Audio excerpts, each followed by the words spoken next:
तू लयच भारी आणि क्यूट दिसते ग. मी चालले. अगं थांब थांब अजून एक घेऊन जा. नको मला. हो.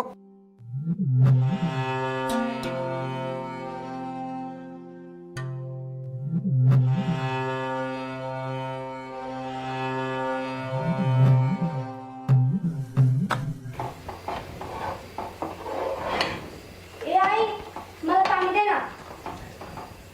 तुला दिसत नाही का ग चिव मी काम करते? तुला पाणी पण घेता येत नाही का? आणि इकडं फोन काय असतं ग याच्यामध्ये सारखं? जेव्हा बघितलं का तेव्हा मोबाईल घेऊन बसते. अभ्यास नाही काही नाही. घरामध्ये आई वडील बोलते ना त्यांच्या सोबत तुला. जा घे पाणी हाताने. काय चाललंय माझ्या लेकींचं? काय चाललंय म्हणजे तुम्हीच तिला लाडून ठेवलंय.